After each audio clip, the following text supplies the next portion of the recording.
Somos apaixonados por cuidar de pessoas.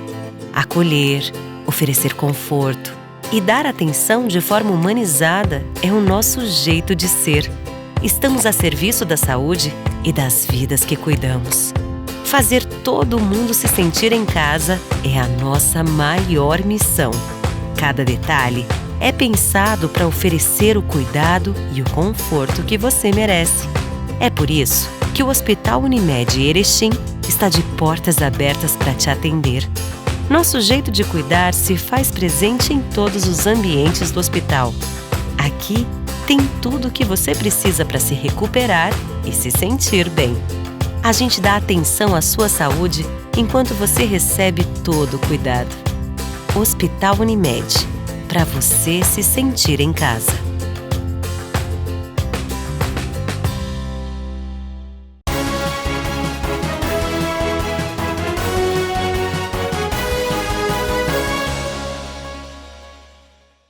Olá, quinta-feira, 3 de março. Confira os destaques desta edição. Sicredi Uniestados lança a promoção Capitalizar e Ganhar. Conselho Tutelar, conheça as atribuições de um conselheiro. Demolidora inicia a instalação de telas de proteção para a implosão de prédio na antiga sede da Secretaria de Segurança Pública no Estado. E a previsão do tempo para sexta-feira. Essas e outras notícias você confere agora no Jornal da TV Erechim. E no dia 1º de março, a Sicredi Uniestados deu início a mais uma grande promoção, Capitalizar e Ganhar, que consiste na entrega de brindes na hora de integralização ou aporte de capital social na cooperativa. É mais uma iniciativa que visa presentear o associado que acredita no Sicredi. Serão distribuídos milhares de prêmios que totalizam um investimento superior a mais de 1 milhão.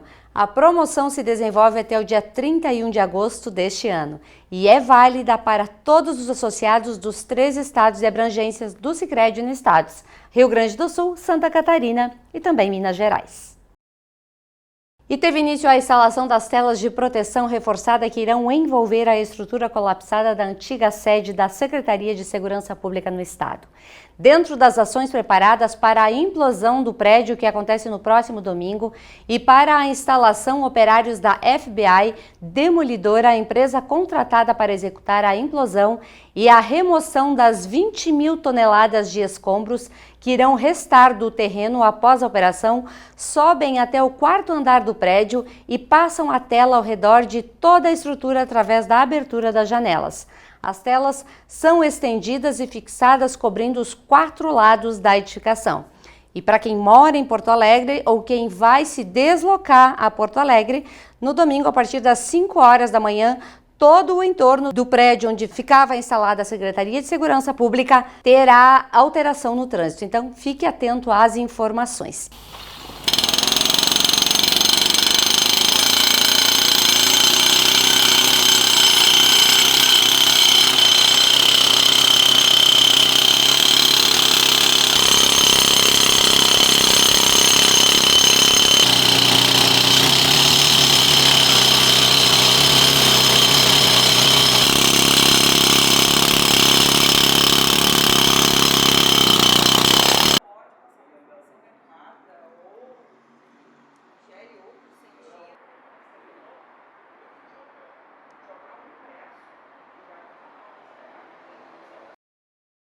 E você confere também no próximo bloco.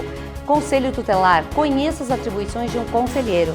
E a gente vai falar sobre a previsão do tempo para sexta-feira e já vamos dar uma pinceladinha aí no final de semana. Já voltamos.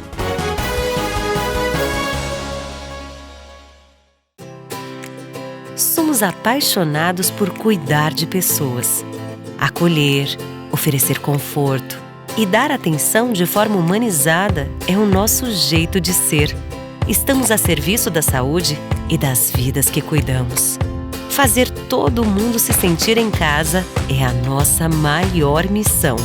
Cada detalhe é pensado para oferecer o cuidado e o conforto que você merece. É por isso que o Hospital Unimed Erechim está de portas abertas para te atender. Nosso jeito de cuidar se faz presente em todos os ambientes do hospital. Aqui tem tudo o que você precisa para se recuperar e se sentir bem. A gente dá atenção à sua saúde enquanto você recebe todo o cuidado. Hospital Unimed, para você se sentir em casa.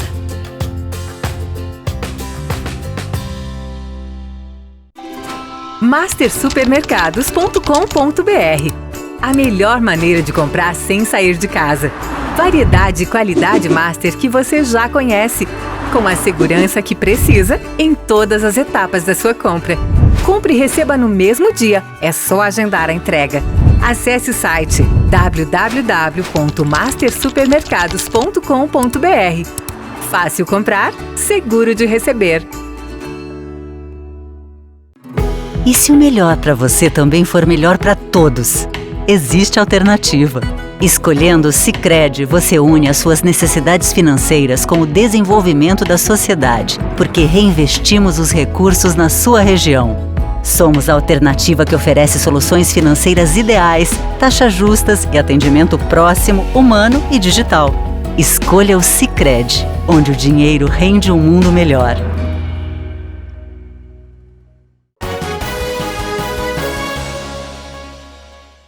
E a Prefeitura de Erechim, através da Secretaria de Administração, decretou o reajuste da tarifa de transporte coletivo urbano menor do que o valor solicitado pela empresa Gaurama, ficando em R$ 4,80.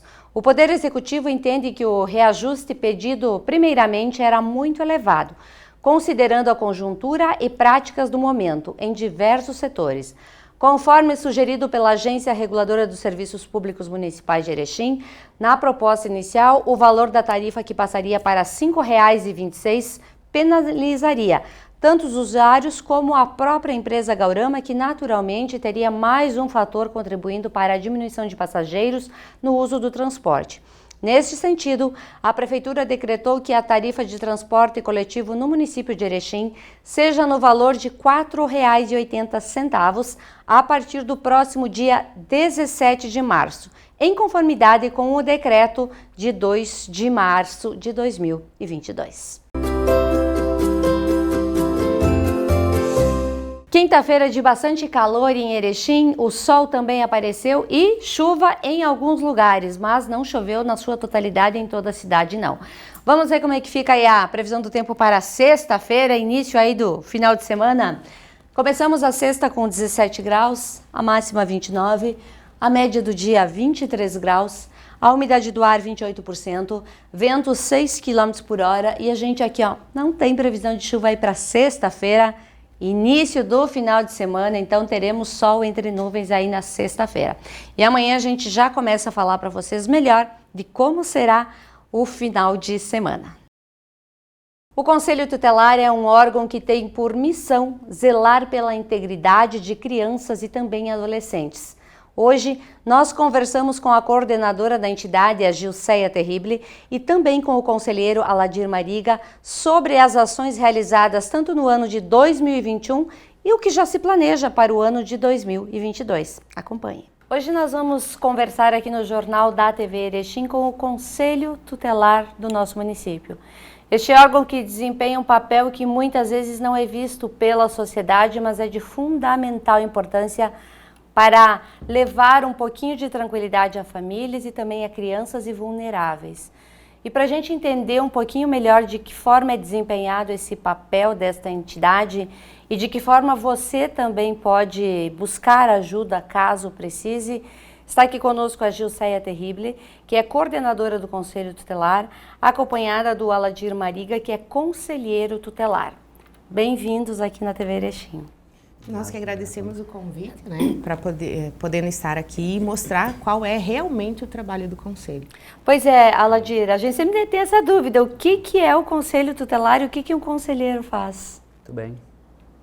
Bom, já que a pergunta inicial foi para mim, né, então, olá a todos da TV Erechim, né, satisfação de retornar aqui, enfim, a essa imprensa, né. Pois bem, o Conselho Tutelar, nós temos que ter presente o seguinte, de que foi muitos anos de luta e de batalha para nós conquistarmos alguns direitos às crianças e adolescentes. Anterior a isso, nós tínhamos o Código de Menores, né? que era exatamente o quê? Que não garantia direitos, não tinha a criança e adolescente como sujeito de direitos, mas sim, você não tinha a proteção integral, como hoje está previsto, os direitos básicos fundamentais. Ao longo dos anos foi construído isso, e aí resultou na construção do Estatuto da Criança e Adolescente. Por quanto mais a gente fala mal do Estatuto da Criança e Adolescente, ele é hoje um conjunto de leis que garante direitos básicos a crianças e adolescentes, que antes não se garantia. E dentro do Estatuto da Criança e Adolescente foi criado então o Conselho Tutelar, que é um órgão, olha só o interessante isso, artigo 131, gente. É um dos artigos fundamentais para entender o que é o Conselho Tutelar. É um órgão encarregado pela sociedade de zelar pelo cumprimento dos direitos da criança e adolescente. Isso não é pouca coisa, né? José, me permite dizer, esse é um artigo muito pesado para nós, encara nosso dia a dia, porque nós somos incumbidos e encarregados de zelar pelo cumprimento dos direitos da criança e adolescente. Tá? Basicamente é isso. Certo. Joséia, nesses anos todos aí, por mais que a gente tenha tido muita informação, muita palestra, muita conversa, muitas pessoas ainda não respeitam uma criança. E às vezes é dentro de casa que isso acontece. Como o Conselho intervém nesses casos? Hoje, o maior violador dos direitos geralmente estão dentro da família, né? Nós temos situações em que é o Estado, a sociedade, enfim, mas o maior violador hoje dos direitos é a família, as pessoas próximas ali da criança. Então, é difícil trabalhar porque o Conselho Tutelar, ele não quer tirar filho de ninguém, como popularmente entender, né? Como popularmente se diz que o Conselho Tutelar tira filho. Não. A intenção do Conselho Tutelar é sempre fazer com que essa família esteja bem, com que o núcleo familiar esteja bem, para que essa criança e esse adolescente fiquem, né, dentro do núcleo familiar. Sim. Agora, aí para que isso funcione, nós temos uma rede, né, na qual o Conselho Tutelar faz parte, e aí essa rede faz um acompanhamento, né? Então, CRAS, CREAS, nós temos o materno infantil, CAPS AD, enfim, nós temos uma rede toda a qual faz parte e a gente faz o acompanhamento dessa família para melhorar a situação dessa família e manter a criança ou adolescente lá, junto da família. Porém, quando isso se esgotam todas as possibilidades dessa rede de acompanhamento e tudo mais, aí a gente sugere o acolhimento da criança. Certo. Então, por isso que eu digo, o maior violador é a família, mas a gente tenta trabalhar junto com a rede, a família, para manter a criança ou o adolescente lá. Não conseguindo, o último recurso do conselho é solicitar o acolhimento e tirar essa criança daquele núcleo familiar. Correto. Quanto foi o número de atendimentos de vocês em 2021? Que forma o trabalho ele foi desempenhado? A gente teve um aumento significativo em relação a 2020, né? No total de todos os processos que a gente faz, e atendimentos e ofícios, enfim, nós tivemos um aumento de 6,4% de 2020 para 2021. Sim. Né? 6,4% é pouco. É pouco se a gente pensar de uma forma geral. Universo, isso, universo. Porém, quando tu pensa em criança e adolescente, em situações de violência à criança e adolescente, é um aumento significativo. Porque significa que de 2020 para 2021, né, teve um aumento muito grande em relação à violação dos direitos. Então, hoje nós temos, entre 2020 para 2021, para vocês terem uma ideia, só de ofícios que nós encaminhamos para a rede de proteção, 2020 foi 762 ofícios, né, para a rede de proteção, 2020. Certo. 2021 já foram 909. Isso. Então, teve um aumento de mais ou menos 15%. Então, só ofício que nós encaminhamos para a nossa rede de proteção, Ministério Público, Judiciário, Delegacia, né, requisições, serviços, assistência social, saúde. Então, é um aumento muito grande de um ano para o outro. Né? Nós temos também a questão dos fatos que dos fatos que chegam, ou a gente chama de fatos todas as situações de violações que nós recebemos. Então, em 2020, foram 986 violações. Já em 2021, nós tivemos 1.049 fatos atendidos pelo Conselho. Então, em todas as questões de visitas domiciliares, também teve um aumento significativo de 2020 para 2021. A questão de fiscais, né, que a gente atende das escolas, a questão da infrequência escolar. A ficha de comunicação do aluno infrequente, FICAI, né? Então, a infrequência escolar, no ano de 2021, nós tivemos, assim, uma demanda muito grande, né? Que as escolas, tanto municipais quanto estaduais, encaminham para o Conselho Tutelar.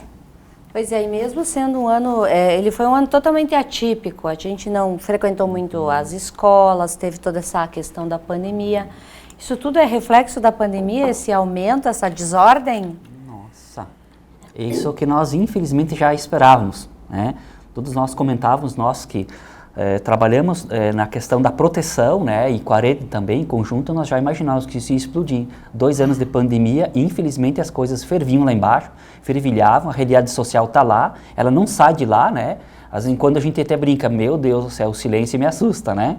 Então estava ali realmente, né? Porque você vê, para um monte de órgãos de proteção, a área da saúde, da educação, quer dizer, que acompanhavam essas situações dessas famílias, né? Que já se encontravam em vulnerabilidade social. E agora você tem o quê? O estrondo, né? Que, inclusive, tem um fato que me chamou a atenção. Início de novembro de 2021, que foi o decreto do retorno à aula presencial.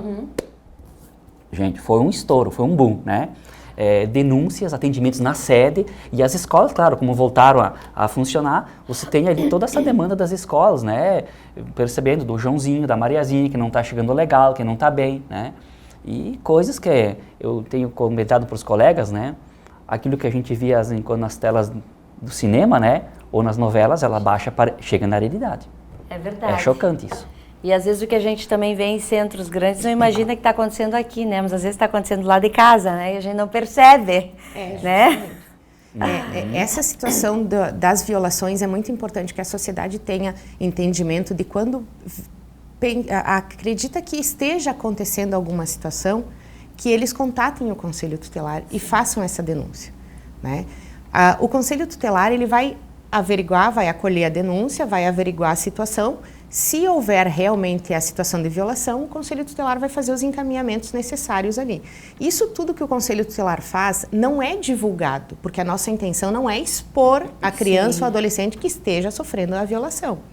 Mas a gente tem uma rede a qual trabalha diariamente, né? Então, quando chega as denúncias, a gente vai fazer esses encaminhamentos que são necessários. Agora, o Conselho Tutelar, nós somos 5 conselheiros para 106 mil habitantes, 107 mil habitantes, né? Então, o que acontece hoje? A gente não tem como bater de porta em porta onde tem uma criança e pedir, tu tá bem, tu não tá bem? É humanamente impossível. Então, a gente não consegue fazer isso, né? Então, nesse sentido é que nós precisamos da sociedade, nós precisamos da população, dos vizinhos, enfim, para que estejam atentos e quando verificarem alguma situação ou desconfiarem, que façam uma ligação para o Conselho Tutelar, que expliquem qual é a situação, o endereço, enfim, que a gente vai até lá. A única coisa que a gente pede é que não façam denúncias que não sejam verídicas tentando prejudicar, usando o Conselho Tutelar como uma forma de prejudicar a outra pessoa. Isso também acontece, como desavença entre casais, daí um fica denunciando o outro no conselho e a gente chega lá para verificar a situação e não é verídica. Vizinhos com desavenças também ocorrem de denunciar o outro vizinho que tem filhos e quando a gente chega lá a situação. Então, evitem usar o Conselho Tutelar para essa situação de desavença familiar, vizinhos, entre casais, porque não é esse o nosso trabalho. E isso dificulta, às vezes, o atendimento de quem realmente está precisando, né? Exato. Olha só, tem uma coisa que nós, assim, temos bastante presente no Conselho Tutelar, eu acho que não tem conselheiro tutelar com o tempo no seu mandato que cai a ficha e se dá por conta. De uma coisa que teria que acontecer, assim, é claro que não acontece do dia para a noite, mas é um trabalho árduo esse, de desmistificação do que é o Conselho Tutelar. No imaginário popular, Conselho Tutelar serve até hoje para dar susto em criancinha. Como é que o conselheiro vai dar susto em criancinha se a criança, o adolescente, ele tem que ter medo e respeito do pai e da mãe, mas não do Conselho Tutelar? Porque o Conselho Tutelar não vai estar ali o tempo todo assustando. A criança, o adolescente tem que sentir, em primeiro lugar, respeito, né? Respeito por aquele momento de amor, de cuidado, de carinho, e receio daquilo que ele vai infringir as regras, os limites que o pai e a mãe vão colocar dentro de casa. Mas, infelizmente, se transfere a ideia de que o conselho vai lá na casa e vai assustar a criança e adolescente. Aí o conselho pega e chega uma hora que ele vai ter que voltar para a sede, né? Aí a criança adolescente diz, chama o conselho, e cadê o respeito ao pai e à mãe, né? Aquela relação de vínculo. Então, começa por aí, algumas deturpações que se fazem, né, do conselho tutelar. E o que me deixa muito incomodado de vez em quando, esses usos, mau uso que a gente chama, né, nobre colega Jusceia, o mau uso que se faz do conselho tutelar, o momento de vingancinhas, aonde que se usa isso no popular, não, eu vou chamar o conselho, é que eu vou te denunciar para o conselho. Gente, não vamos testar os órgãos, porque vai que com o tempo isso desgasta essa relação institucional e com o tempo a gente fragiliza exatamente esse poder, né? É como a gente diz, olha que tu vai ver que eu vou te encaminhar para o Ministério Público, olha que eu vou te encaminhar para o Judiciário. A gente desgasta, corrói as instituições na sociedade, né? Nós temos que ter respeito e saber do que é a atribuição de cada órgão, né, de cada instituição, começando pela família. A família tem um papel muito importante, acho que até a colega já começava enfatizando isso, né? E a sociedade. Só para concluir, é tão importante essa questão da sociedade que tem um artigo, o artigo 98, gente, é um artigo fundamental para a gente também refletir dentro do Estatuto da Criança e do Adolescente. O artigo 98 vai dizer o seguinte, quando que as medidas de proteção vão ser aplicadas? Quando existe ação ou omissão da sociedade, ou seja, primeiro inciso está falando da sociedade. Nós como um todo, saímos ali fora. Também temos um papel. Exatamente, nós temos um papel fundamental na sociedade, gente. Então, começa pelas sociedades. Bom, vamos conscientizar a população de que ela também é ativa nas denúncias de violação de direito, de acompanhar as políticas públicas, né? Depois do inciso, somente no inciso 2 do artigo 98, por falta ou omissão ou abuso dos pais dos responsáveis, né? Que a gente vai aplicar medidas de proteção. Mas primeiro é por omissão da sociedade ou até do Estado, que é o serviço público, né? Enfim, toda a questão do Estado estar presente na vida das pessoas, né? E por último, a razão da própria conduta da criança e do adolescente, né? Ou seja, quando ele está se colocando em risco, né? Essa questão da distorção, ela vem dos dois lados, né? Vem tanto dos pais e responsáveis que falam para os filhos, porque se tu não for para aula, eu vou chamar o conselho. É uma frase montada já. Mas existe também da criança e adolescente em razão dos pais. Quando os pais falam, seca uma louça, varre a casa para mim, aí a criança, eu vou denunciar vocês para o conselho porque isso é trabalho infantil. Não, o trabalho de casa não é trabalho infantil. Porque você faz parte daquela família, aquela família necessita de que você varra um chão, seque uma louça, né? Então você está dentro daquele núcleo familiar, você também tem a tua responsabilidade naquele núcleo. Então não é trabalho infantil. Diferente, o trabalho infantil sim, quando é trabalho que exija muito esforço físico, né, que expõe a criança a risco, mas varrer uma casa, secar uma louça, não expõe uma criança a risco. De jeito nenhum, educa uma criança. Então, é dos dois lados que há distorção. Isso até hoje nós adultos às vezes brincamos. Tua mãe não te educou direito, não te ensinou a fazer o serviço de casa, né? As mulheres dizem isso pro marido, né? Mas a gente veio de uma geração que nós fazíamos o trabalho braçal em casa e nunca foi crime, nunca foi errado. Por isso que nós somos hoje cidadãos assim que temos a responsabilidade e não nos impomos em trabalhar. As leis, às vezes, elas também impedem que a criança se forme melhor dentro de casa. Vocês concordam? Com certeza. O grande problema, gente, eu acho que esse nós não vamos conseguir consertar. É isso, então, pelo menos é uma questão paradigmática, ou seja, a vida moderna nos trouxe alguns embrólios. A instrumentalização da racionalidade que se faz em muitas coisas, ou seja, eu instrumentalizo as palavras.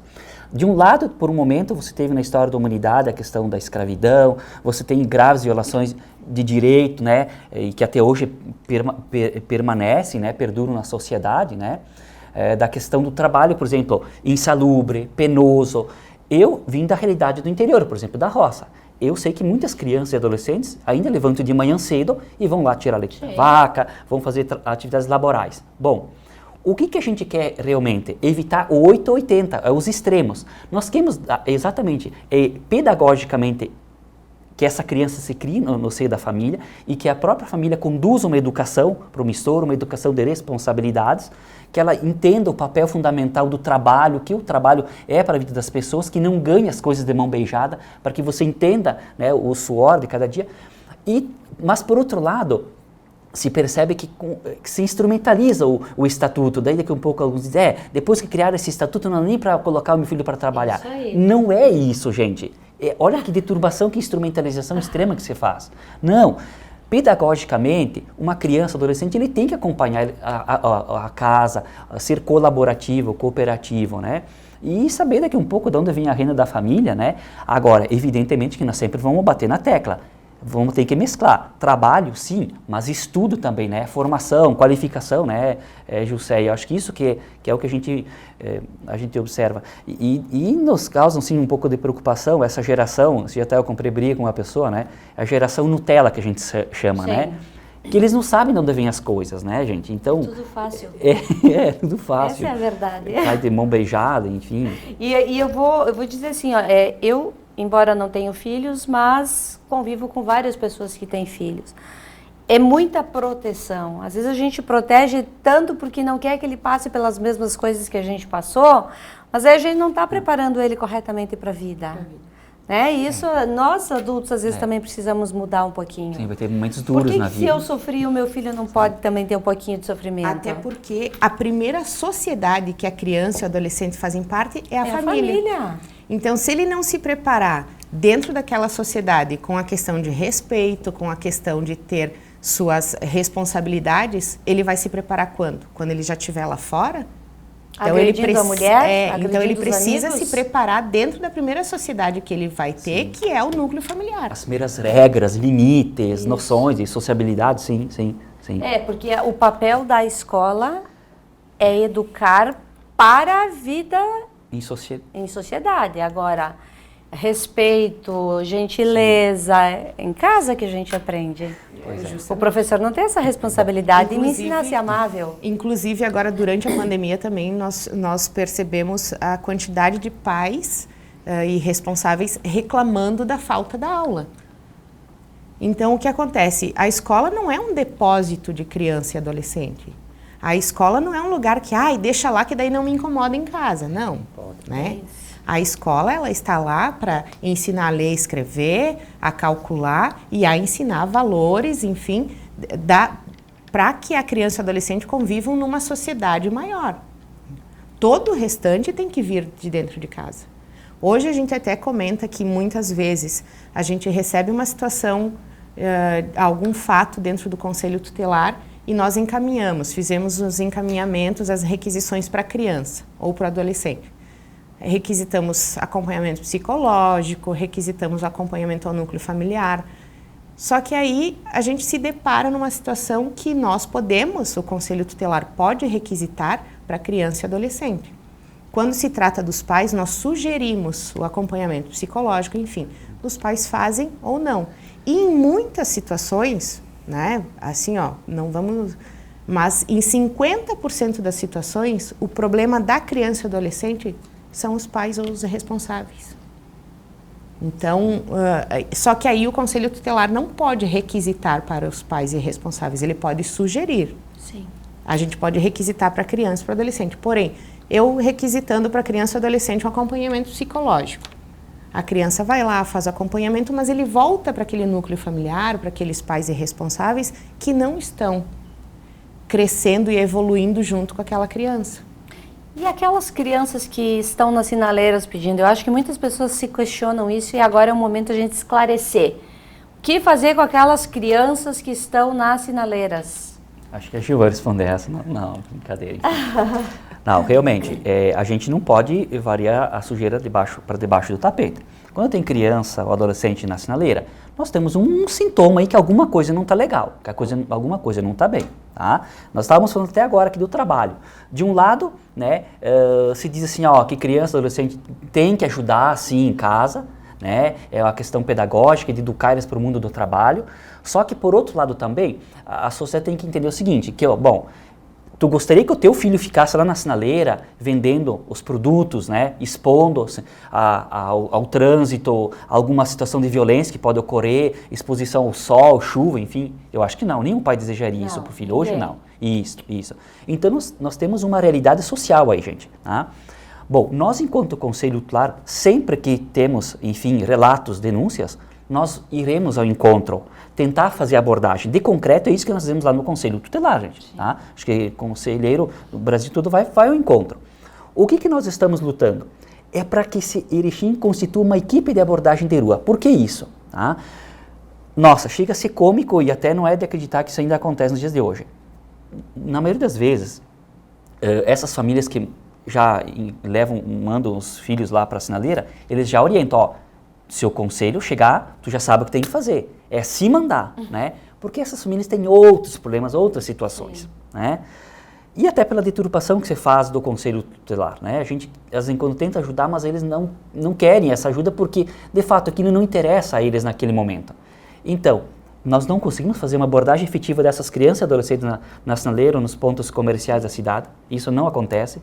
Né? Às vezes, enquanto alguma situação, até com o apoio da Brigada Militar, né? Mas eu acho que não é um caso de segurança pública, é uma questão social mesmo, de abordagem, aí que nós tentamos sempre convencer o poder público local de criar uma equipe de abordagem de rua.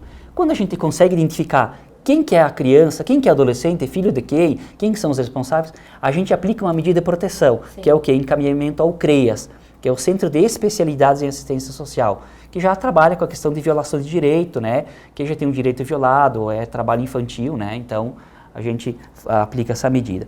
Mas não é fácil, tá? Bem sinceramente, não sei o que a José quer comentar, enfim, alguma coisa nesse sentido, mas não é fácil, porque é uma realidade social. E você sair correndo atrás de criança, adolescente, chega a ser cômico, né? Então, é uma realidade difícil, assim, de contornar.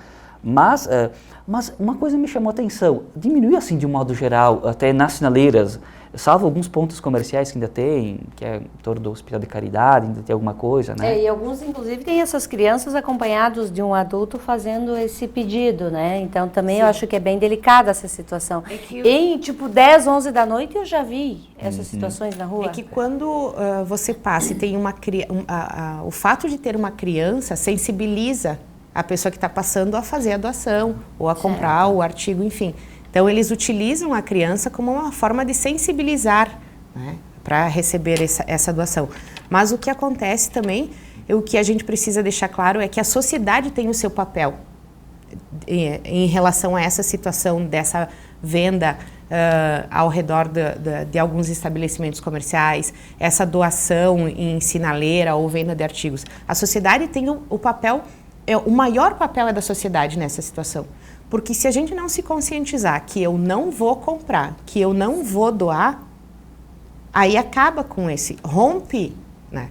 Porque hoje eu vou lá com a minha filha no sinal e eu vou pedir dinheiro. Eu chego em casa com 100, 200 reais.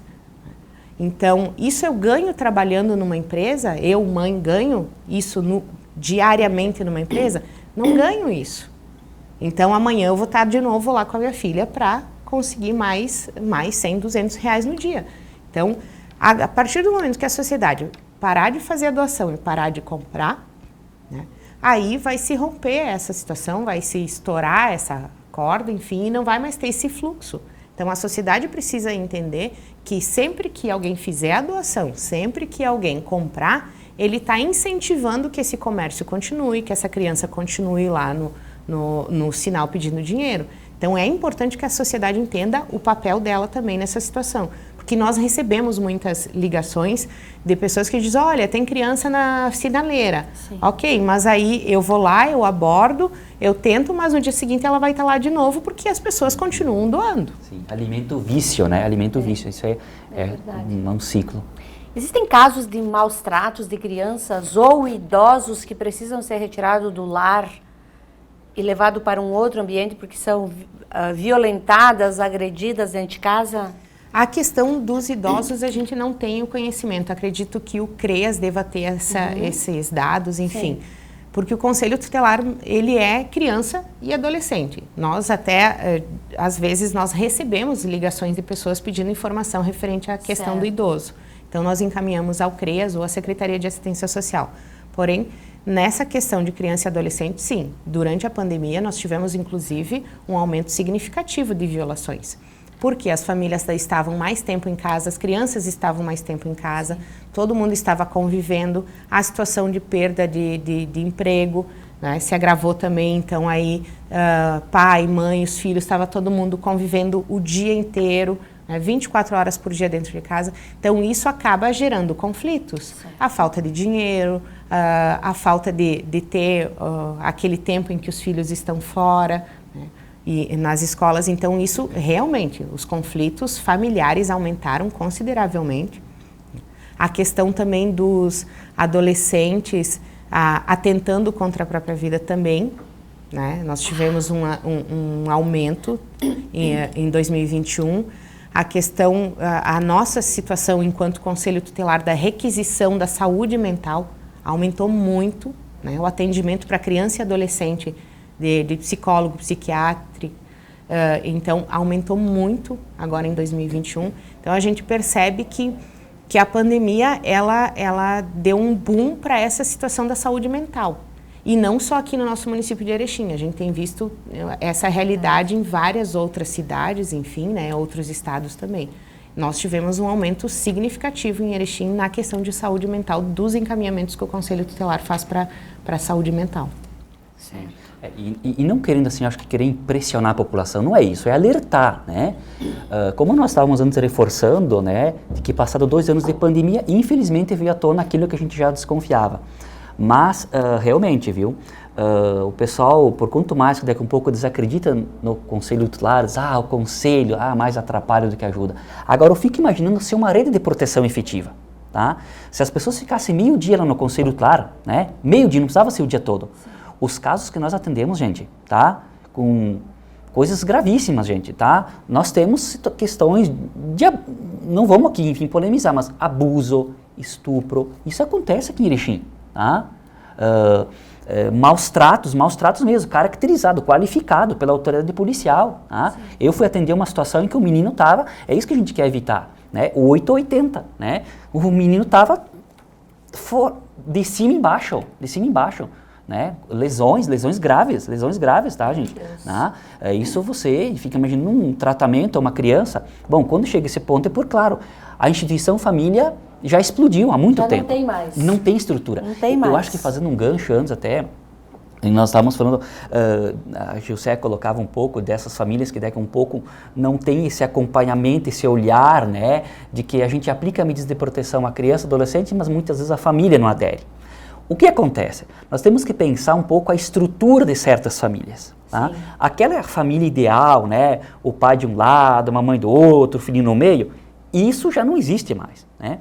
Nós temos que pensar, quem sabe, a estrutura de uma família no sentido moderno da palavra. Não ultramoderno. Algumas coisas, independente se é um relacionamento homoafetivo ou hétero, ali você vai ter valores, que isso nunca vai deixar de existir. Agora, nós temos que pensar como que é a dinâmica dessas famílias, né? E um pouco trabalhar assim, a educação, sim, a educação parte da família. Agora nós temos que fazer uma pergunta, o quanto que as famílias também são contaminadas ou afetadas com esse mundo louco ali fora, esse mundo moderno, comercializado aos extremos, né?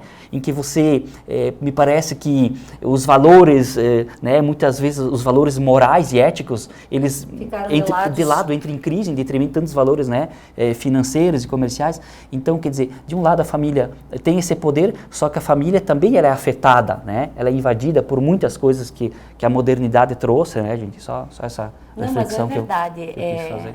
As pessoas, assim, mesmo quando constituem uma família, casam, querem ter filhos, mas eles não querem deixar de lado aquela vidinha que eles sempre tiveram. E não entendem que com o filho tudo se modifica, né? As responsabilidades são outras. São outras, com certeza. E só voltando ali à tua pergunta anterior, referente à questão de abuso, enfim, nós tivemos no ano passado uma semana no mês de maio ou no mês de junho, não me recordo qual mês, mas foi uma semana que nós recebemos 4 denúncias de abusos a crianças menores de 6 anos, em uma semana, sendo 2 delas em 24 horas. Que coisa. Então, assim, existe essa violação em Erechim. Não é uma coisa assim que, não, em Erechim não tem. Existe, e é grave. Então, foi um período lá em que as escolas voltaram de forma híbrida, se não me engano, e aí nós começamos a receber essas denúncias. Então, para vocês terem uma ideia, em uma semana foram 4 denúncias a crianças menores de 6 anos. Que judiaria. Sendo 2 denúncias em menos de 24 horas que nós recebemos.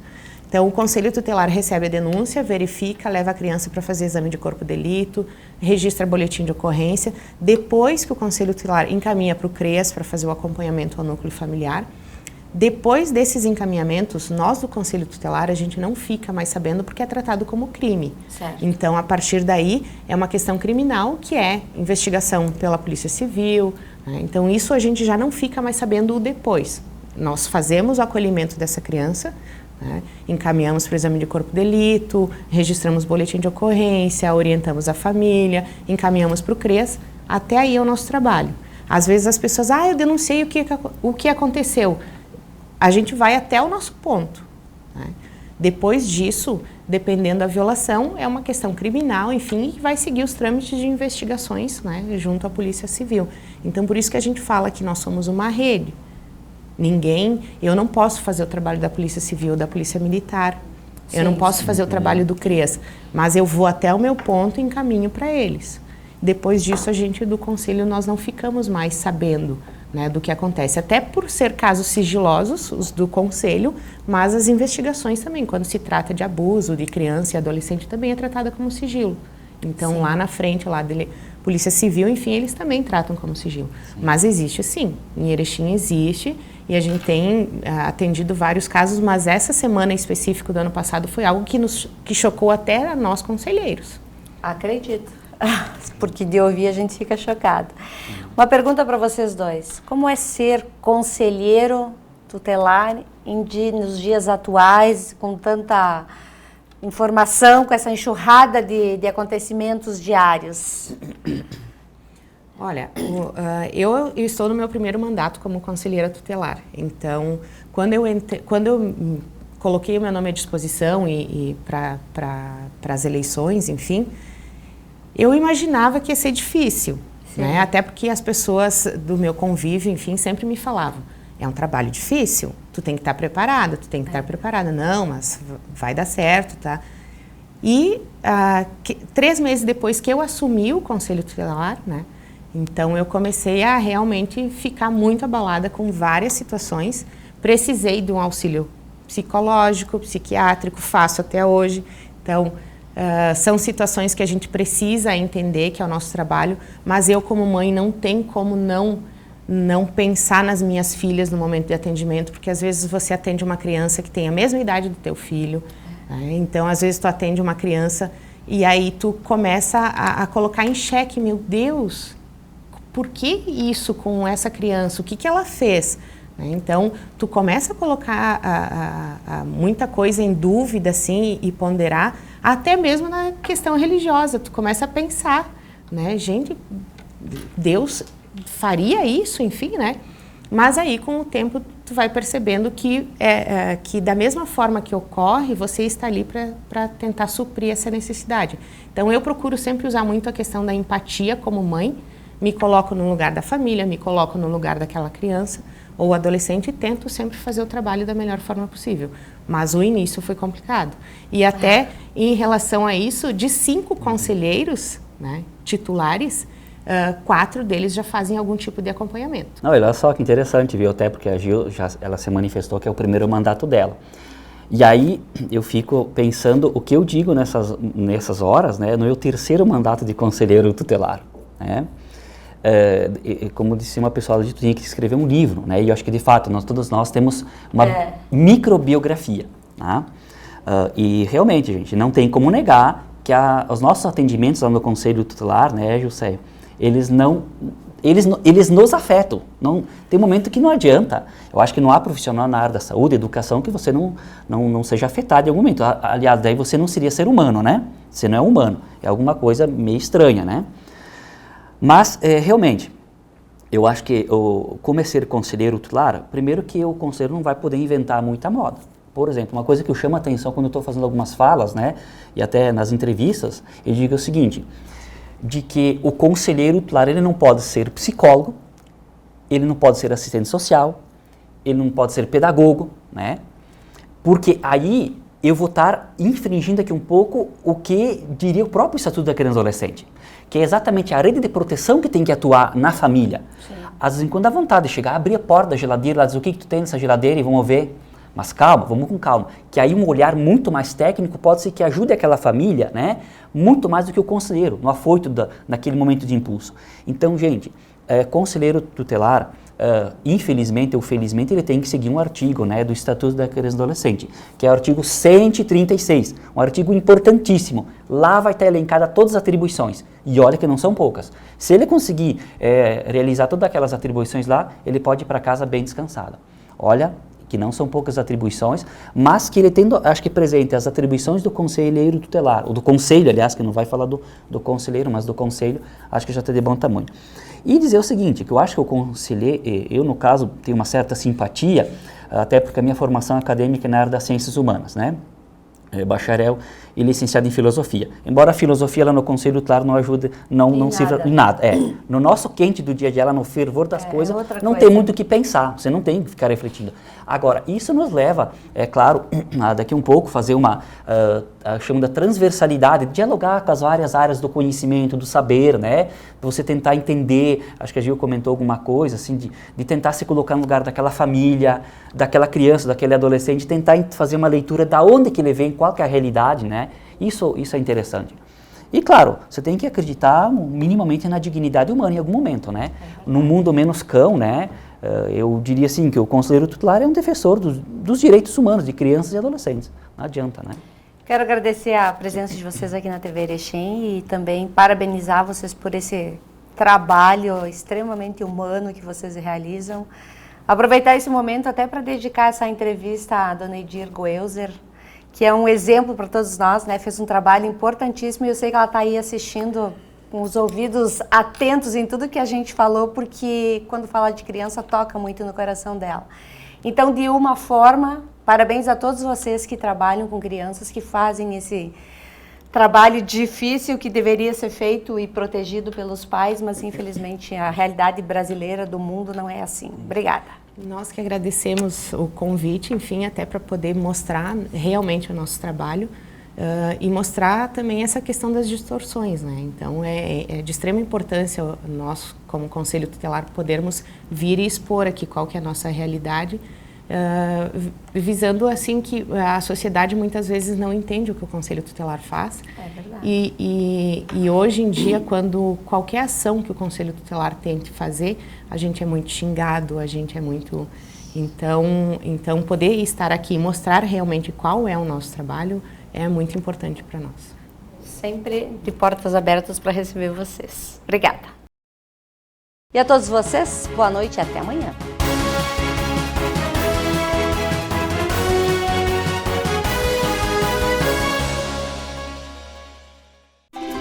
mastersupermercados.com.br. A melhor maneira de comprar sem sair de casa. Variedade e qualidade Master que você já conhece, com a segurança que precisa em todas as etapas da sua compra. Compre e receba no mesmo dia, é só agendar a entrega.